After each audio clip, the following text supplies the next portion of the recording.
atau divisi PHL sudah ada juga di tengah-tengah kita. Kepada Bapak pimpinan, kami persilakan dengan hormat. Muhammad Ghazali Hadis, kami persilakan. Terima kasih Pak Moderator. Kalau slide saya bagaimana? Di-share dari moderator atau? Iya. Oh iya. Oh kita sore kan? Yang share ki. Oh iya. Bismillahirrahmanirrahim. Assalamualaikum warahmatullahi wabarakatuh. Selamat siang dan salam sejahtera buat kita semua.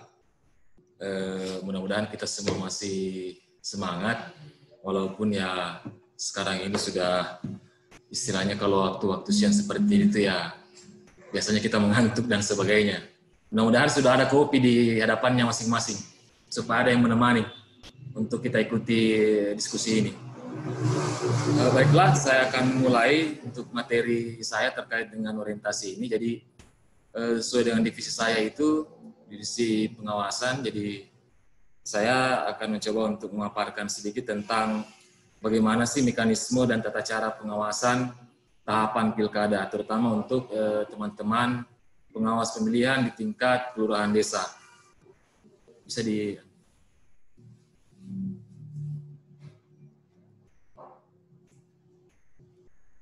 klik dulu di dalam. Klik dulu di dalam. Ya. Baru. Lanjut. Jadi terkait dengan tata cara pengawasan ini, saya mencoba untuk mengambil dasar hukum itu ada beberapa di sini saya coba masukkan. Di antaranya ini ada Undang-Undang Nomor 7 Tahun 2017 tentang Pemilihan Umum. Ini terkait dengan seperti yang dipaparkan tadi oleh Pak Ketua, yaitu tentang tugas, kewenangan dan kewajiban kita secara umum itu dituangkan di Undang-Undang Nomor 7 Tahun 2017. Kemudian ada juga peraturan pemerintah pengganti undang-undang atau Perpu Nomor 2 Tahun 2020 ini sebagai dasar kita dalam melanjutkan pilkada yang ditunda dari 23 September itu ke Desember. Kemudian saya juga memasukkan Perbawaslu Nomor 21 Tahun 2018 tentang pengawasan penyelenggaraan pemilihan umum. Perbawaslu ini dipakai juga kemarin di penyelenggaraan pemilu tahun 2019 yang lalu. Kita tetap pakai ini karena memang di pasal 15 atau 16 disebutkan bahwa Perbawaslu 21 juga dipakai untuk di pengawasan penyelenggaraan pemilihan. Kemudian selanjutnya saya juga coba masukkan Perbawaslu Nomor 20 tentang pencegahan. Dan kemudian yang terakhir ada saya masukkan juga surat edaran nomor 513 tentang pengawasan pelaksanaan tahapan pilkada di masa pandemi COVID-19.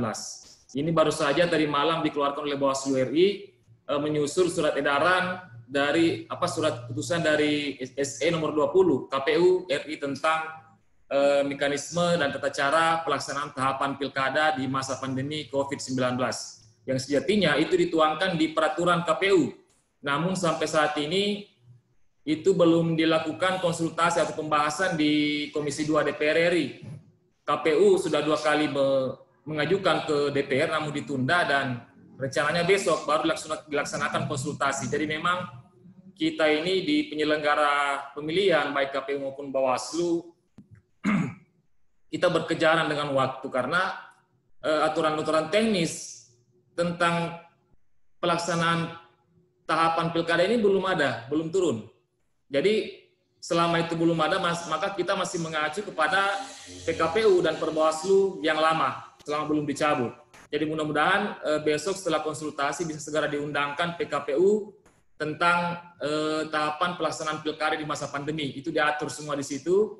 Kemudian bisa juga diturunkan Perbawaslunya sehingga kita kemudian mempunyai payung hukum dalam melaksanakan pengawasan di tahapan pilkada di masa pandemi ini.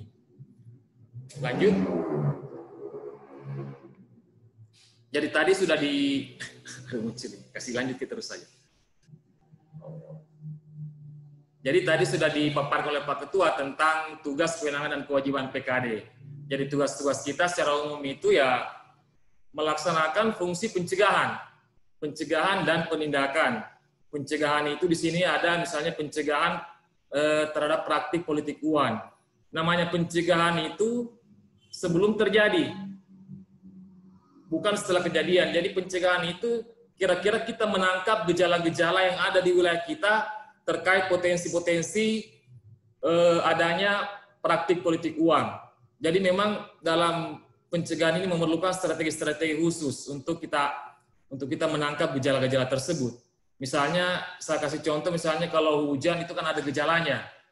Tidak tiba-tiba misalnya langsung hujan dan sebagainya, tapi ada gejala-gejala yang mesti kita tangkap. Misalnya ada awan hitam, mendung dan sebagainya. Begitu juga dalam politik uang. Kita harus tangkap gejala-gejala itu untuk kita lakukan sebagai titik rawan dalam melakukan pencegahan. Kalau di pertemuan dengan Panwascam di saat sebelum pandemi kemarin itu ada alat kerja yang kami turunkan itu dalam rangka untuk mendeteksi kira-kira potensi-potensi dugaan pelanggaran, salah satunya pencegahan politik uang. Itu misalnya alat kerjanya adalah mengidentifikasi siapa-siapa saja misalnya Panwascam itu yang punya keterikatan dengan tim atau bakal calon atau relawan yang kira-kira bisa kita lakukan pencegahan lebih awal dulu terhadap orang-orang dekat kita. Atau misalnya ASN yang kita punya keluarga dari kalangan ASN, itu kita bisa lakukan pencegahan awal. Kemudian tugas-tugas lainnya misalnya tentu saja melakukan pengawasan terhadap pelaksanaan tahapan-tahapan pilkada. Seluruh tahapan pilkada itu wajib adalah tugas kita untuk kita lakukan pengawasan. Mulai daripada pemutakhiran data sampai kepada pemungutan. Dan salah satu tugas yang dekat ini yang akan kita laksanakan secara bersama-sama itu adalah pelaksanaan subtahapan verifikasi faktual, tahapan pencalonan calon perseorangan.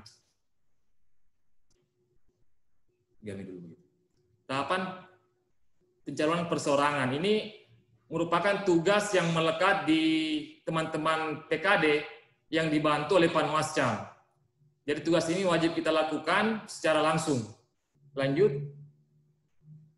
Kemudian ada kewenangan kita sebagai pengawas pemilihan, tadi saya jelaskan menerima dan menyampaikan laporan, kemudian membantu meminta bahan keterangan yang dibutuhkan. Nah ini selalu saya ulang-ulangi kepada teman-teman baik di Panwascam maupun PKD, salah satu kewenangan kita adalah meminta bahan keterangan. Kepada siapa? Kepada seluruh pihak terkait dalam pemilihan ini. Siapapun itu yang pihak terkait, baik dia peserta pemilihan, baik dia pemilih, maupun dia stakeholder, kita berwenang untuk meminta bahan keterangan. Misalnya seperti ini, ada orang yang memberikan kita informasi terkait misalnya adanya dugaan pelanggaran, maka kita berwenang untuk meminta bahan keterangan dari dia. Siapa orangnya, kapan kejadiannya, dugaan pelanggaran itu di mana, bagaimana rangkaian kronologi dan sebagainya. Wah, itu kita berwenang untuk minta bahan keterangan. Atau misalnya ketika kita melakukan pengawasan pada tahapan kampanye, kita sebagai pengawas pemilu itu harus aktif untuk meminta bahan keterangan pada saat kampanye berlangsung. Kenapa? Dalam rangka untuk melakukan tindakan pencegahan. Jadi kita bisa mencegah di situ. Pihak-pihak terkait di kampanye, misalnya ya ada tim atau pelaksana kampanye, ada peserta kampanyenya, nah kita tidak boleh pasif, hanya duduk aja diam saja berdiri di situ tanpa kita meminta bahan-bahan keterangan kepada peserta di situ. Kenapa? Karena jangan sampai pada saat terlaksananya kampanye tersebut ada misalnya bagi-bagi uang ketika kita tidak aktif, kita hanya dia berdiri saya di belakang sehingga luput dari kita. Nah, biasanya nanti kita disoal. Kalau misalnya ada yang melaporkan, ya ada di pengawas di situ. Tapi tidak ada juga langkah antisipatifnya. Nah, biarkan jadi. Karena kenapa? Karena kita tidak aktif untuk meminta bahan keterangan. Kalau misalnya ada pihak-pihak yang keberatan, ya kita bilang saja bahwa ini kewenangan kami sebagai pengawas. Kewenangan itu melekat di kita sebagai pengawas pemilu. Lanjut. Kemudian ada kewajiban kita. Kewajiban kita itu misalnya ya dalam melaksanakan tugas dan kewenangan, kita wajib untuk bersikap adil misalnya kepada seluruh pihak-pihak terkait tersebut. Lanjut saja karena sudah dijelaskan tadi. Nah, kemudian kita masuk kepada tata cara pengawasan. Terkait tata cara dan mekanisme pengawasan itu ada tiga. Ada tiga hal. Yang pertama perencanaan. Perencanaan, kemudian setelah itu masuk ke pelaksanaan, dan setelah pelaksanaan pengawasan pemilihan, baru kita evaluasi dan membuat laporan. Pertama perencanaan. Lanjut. Perencanaan ini adalah tugas Bawaslu RI ini. Mereka menyusun kalender pengawasan, kemudian mereka juga menyusun alat kerja dan mengidentifikasi potensi kerawanan pelanggaran pemilu. Kalender pengawasan ini disusun berdasarkan dengan PKPU tahapan, jadwal dan program. Jadi disusun berdasarkan itu. Misalnya kalender pengawasan ini fungsinya adalah misalnya kapan kita harus mengeluarkan surat imbauan. Misalnya tahapan yang dekat ini, tahapan verifikasi faktual, maka kita harus punya kalender pengawasan supaya kita bisa mengatur, oh sudah waktunya kita mengeluarkan surat imbauan kepada KPU misalnya untuk mengingatkan mereka agar memastikan tugas-tugas verifikasi faktual itu dilaksanakan sesuai dengan mekanisme tata cara dan prosedur pelaksanaan verifikasi faktual.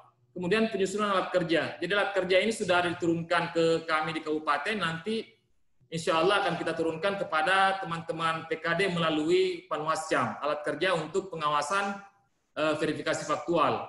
Kemudian identifikasi potensi kerawanan pelanggaran pemilu.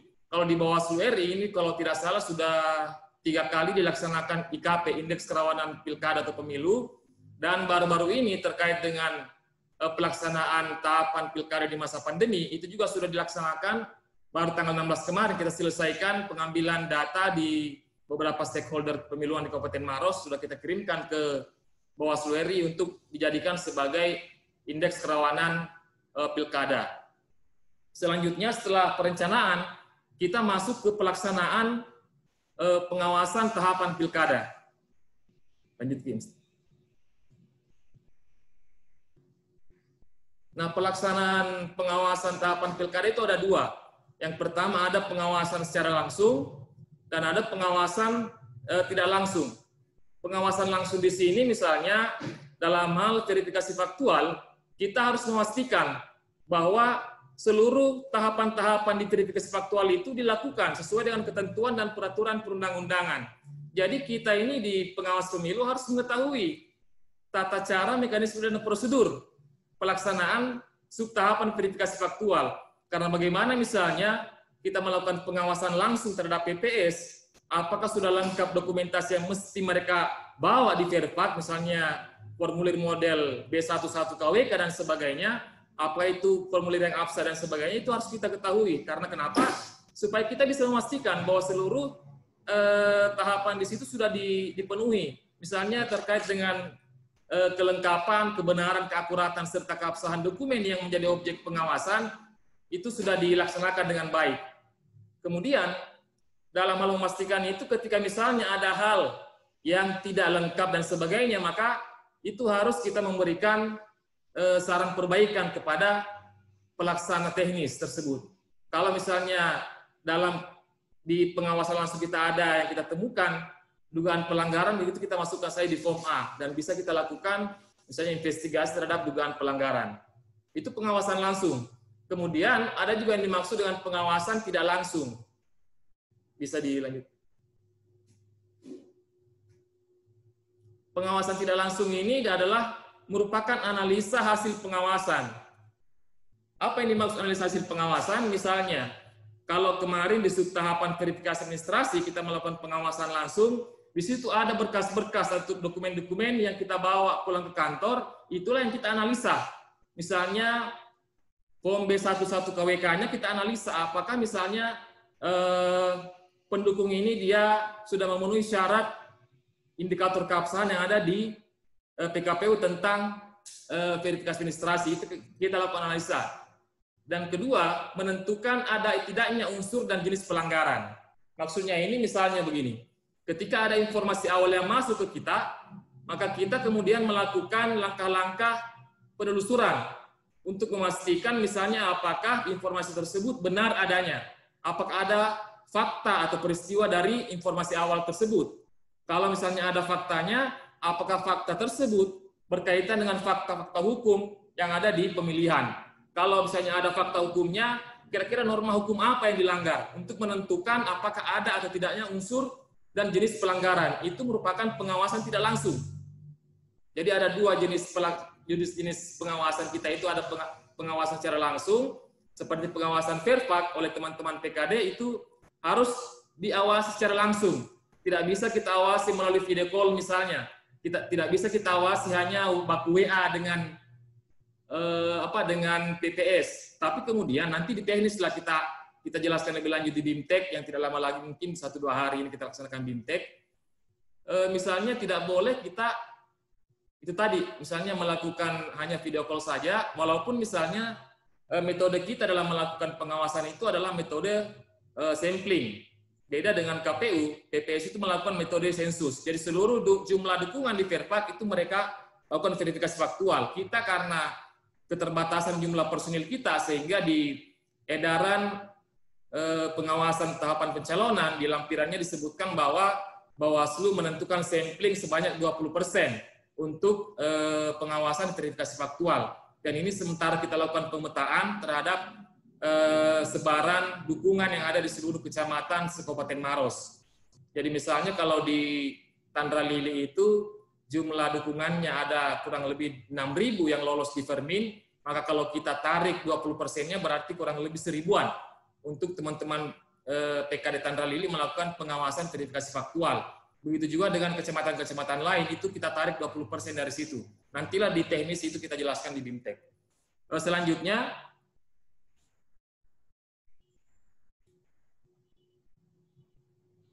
evaluasi.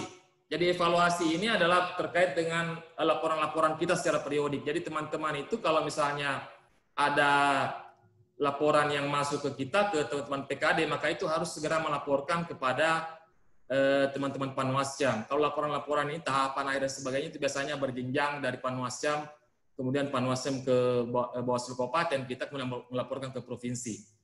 Selanjutnya, selain tata cara pengawasan ini, lanjut. Nah, ini yang salah satu hal dalam melaksanakan pelaksanaan pilkada, kita harus dilengkapi dengan peralatan-peralatan perang. Karena tidak mungkin kita turun pengawasan tanpa kita dilengkapi dengan alat pelindung. Kalau di pandemi itu alat pelindung diri kita itu berupa masker dan sebagainya, kalau dalam melaksanakan tugas pengawasan itu yang pertama harus kita bawa itu adalah surat tugas yang absah dan benar. Jadi kita tidak boleh berpisah dari surat tugas kita. Kenapa? Karena walaupun pada dasarnya kewenangan kita itu melekat sebagai pengawas, itu melekat di kita.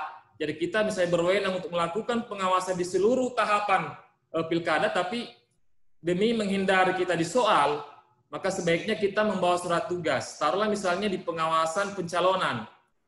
Ya kita buat saja misalnya teman-teman Panwasnya buatkan teman-teman PKD kita itu surat tugas yang kira-kira bisa dibawa selama masa pelaksanaan tahapan pencalonan tersebut, sehingga teman-teman PKD juga bisa mengawasi hal-hal lainnya, menjadikan surat tugas tersebut sebagai dasar untuk pengawasan. Karena begini, kita rawan disoal. Misalnya kalau kita melakukan, misalnya ada reses, kita melakukan pengawasan di situ, ada yang bertanya, ada surat tugas tak?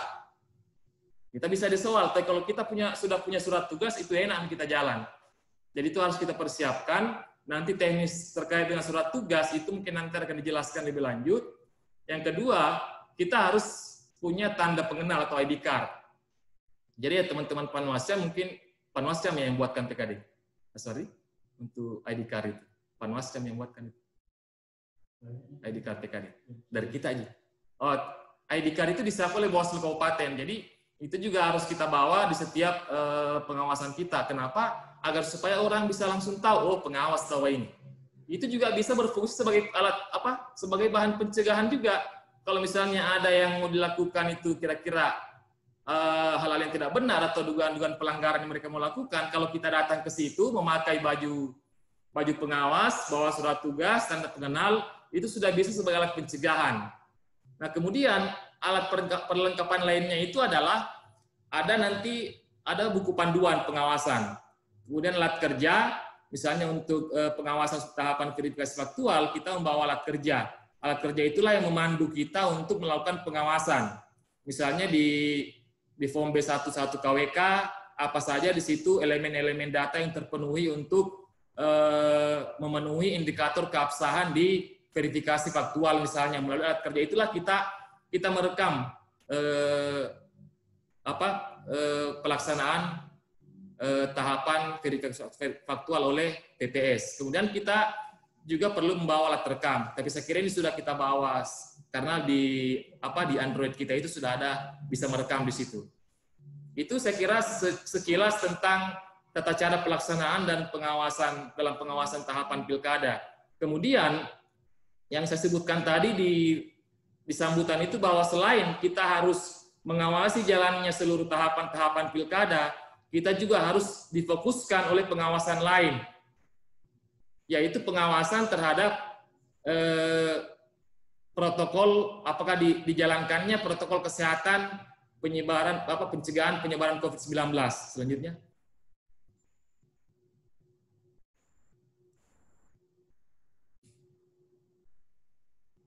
Nah, ini ada hal baru di pengawasan kita, yaitu pelaksanaan pengawasan dengan mematuhi protokol kesehatan pencegahan penyebaran COVID-19. Setidaknya dalam melakukan pengawasan itu terhadap dipatuhinya protokol kesehatan COVID itu ada kira-kira 9 poin di situ terkait dengan pengawasan dengan menjalankan protokol kesehatan COVID. Yang pertama, kita harus menghindari kerumunan dan kontak fisik secara langsung pada saat melaksanakan pengawasan. Karena akan ada akan ada pengawasan itu di mana pengawasan kita itu berinteraksi langsung dengan pemilih. Misalnya di Fairfax itu harus kita lakukan pengawasan langsung di situ sehingga berpotensi adanya kerumunan dan berpotensi juga ada kontak fisik. Nah, itu harus kita hindari. Kerumunan itu misalnya boleh berkumpul tapi tidak boleh berkerumun. Dalam artian bahwa harus menjaga jarak antara pihak-pihak lain minimal 1 meter. Kemudian tidak boleh ada kontak fisik. Kalau misalnya tradisi kita ketika bertemu orang atau teman atau kenalan kita berjabat tangan atau bahkan cipika-cipiki, maka di pelaksanaan pengawasan dengan standar protokol kesehatan itu kita harus menghindari kontak fisik secara langsung. Jadi ini kita di pengawas ini ya harus terbiasa dengan itu. Harus menghilangkan kebiasaan-kebiasaan lama kita, inilah yang disebut dengan kenormalan baru. Kemudian yang kedua, memakai alat pelindung diri selama melaksanakan tugas pengawasan. Jadi ini sudah menjadi SOP. Jadi setiap kita turun pengawasan, kita harus memakai alat pelindung diri. Dan tadi sudah dijelaskan oleh Pak Ketua bahwa saat ini pihak sekretariat itu sudah mengadakan alat pelindung diri. Baik itu berupa masker, helm pelindung, kemudian ada hand sanitizer, kemudian juga ada baju hazmat yang nanti di teknis memakainya itu nanti akan kita tentukan. Ada nanti di BIMTEK selanjutnya akan kita ini, misalnya pada saat tahapan seperti apa sih misalnya kita harus pakai baju hazmat, kemudian tahapan apa sih kita cukup memakai masker dan sebagainya. Tapi satu hal yang pasti bahwa kita harus memastikan jarak minimal 1 meter pada saat melakukan pengawasan dan berkoordinasi dengan para pihak. Itu harus kita pastikan. Jadi bisa berkumpul tapi tidak boleh berkerumun. Kemudian memeriksa suhu tubuh sebelum dan sesudah melaksanakan tugas pengawasan. Jadi memeriksa suhu tubuh itu dengan memakai termogan. Itu yang kayak tembak-tembak itu kita harus periksa suhu tubuh sebelum kita melakukan pengawasan. Untuk memastikan bahwa kita dalam kondisi fit untuk melakukan pengawasan. Kalau misalnya setelah kita periksa suhu tubuh kita ternyata dia di atas 38 derajat Celcius ya, maka kita tidak boleh melakukan pengawasan karena itu sangat berpotensi bahwa kita ini kemungkinan ada gejala-gejala COVID-19. Kemudian selanjutnya dalam melakukan pengawasan itu, sebelum dan sesudah melaksanakan tugas pengawasan, kita harus mencuci tangan dengan sabun di air mengalir selama 20 detik. Jadi sebelum kita turun pengawasan Fairfax misalnya, kita harus cuci tangan dulu. Dan setelah kita lakukan pengawasan, kita kembali untuk cuci tangan. Selanjutnya, membawa antiseptik berbasis alkohol selama pelaksanaan pengawasan. Jadi ini harus cermat dibaca di sini nomor 6. Jangan sampai antiseptiknya kita hilangkan, membawa alkohol selama pelaksanaan pengawasan. Bahaya itu. Jadi kita bawa itu antiseptik. Misalnya hand sanitizer seperti ini kita harus bawa setiap saat. Kenapa? Karena bisa saja misalnya dalam keadaan tertentu kita bersentuhan tanpa sengaja dan sebagainya. Setelah itu kita harus segera mencuci tangan kita sebelum menyentuh muka dan sebagainya, karena ini berpotensi untuk terjadinya perpindahan virus tersebut.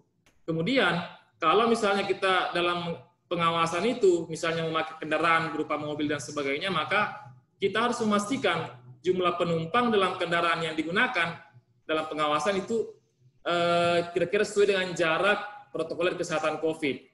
Jadi misalnya kalau di depan itu 2 orang, di belakang 2, di belakang mungkin 1, Ji. Kira-kira seperti itu standarnya. Kemudian apabila ada pengawas pemilu yang mengalami gejala COVID-19, jangan disembunyikan, Ki. Misalnya agak demam dan sebagainya, segera kita harus beritahukan kepada pejabat yang berwenang. Kalau misalnya tidak mau langsung ke gugus tugasnya, bisa mungkin melaporkan ke pengawas satu tingkat di atasnya, misalnya Panwascam dan sebagainya. Jangan disembunyikan, Pak, karena yang kita hindari ini adalah di pilkada ini adalah pilkada ini tidak menjadi klaster baru dalam penyebaran COVID-19. Dan sesuai dengan pemberitahuan dari Ketua Tim Gugus Tugas COVID di rakor kemarin bersama KPU, bahwa insya Allah selama kita melaksanakan standar protokoler kesehatan COVID-19, insya Allah kita pilkada tidak akan menjadi klaster baru itu. Jadi memang membutuhkan kedisiplinan yang tinggi dari seluruh pihak, terutama kita pengawas pemilu. Selanjutnya, nah ini mengikuti standar pencegahan COVID-19 yang diberlakukan pemerintah. Jadi misalnya kalau di Maros ini ada standar-standar tertentu, misalnya sesuai dengan lokalitas kita, maka itu juga harus kita patuhi. Nah terakhir ini, dalam hal ditemukan adanya dugaan pelanggaran penyelenggaraan tahapan pemilihan kepala daerah dan dugaan pelanggaran protokoler kesehatan, maka pengawas pemilu memberikan saran perbaikan. Jadi misalnya ketika kita melakukan pengawasan verifikasi faktual, misalnya ada pihak-pihak misalnya PPS yang tidak memakai masker dan sebagainya, itu kita harus memberikan saran perbaikan agar memakai maskernya dan sebagainya. Itu di surat edaran disebutkan seperti itu. Jadi itu kira-kira yang menjadi standar kesehatan protokoler COVID yang harus kita ikuti. Dan saya kira ini bersifat wajib karena kita tidak mau pilkada ini menjadi klaster baru penyebaran COVID. Kemudian yang terakhir,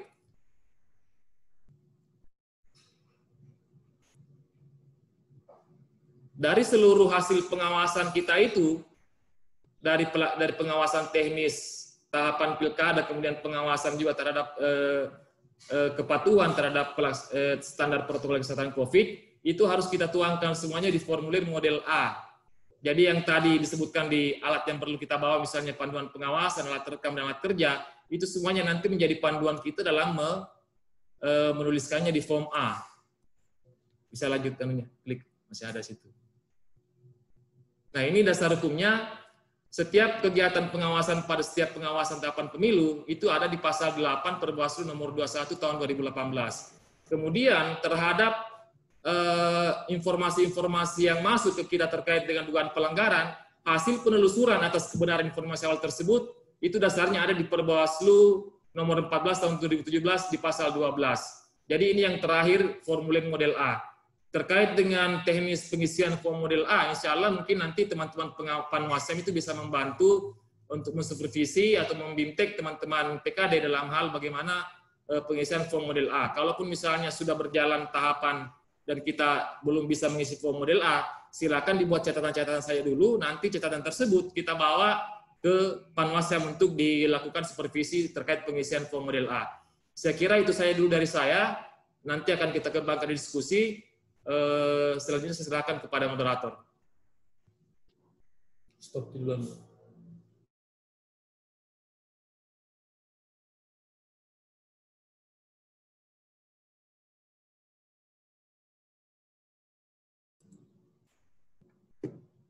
Silakan Mustafa.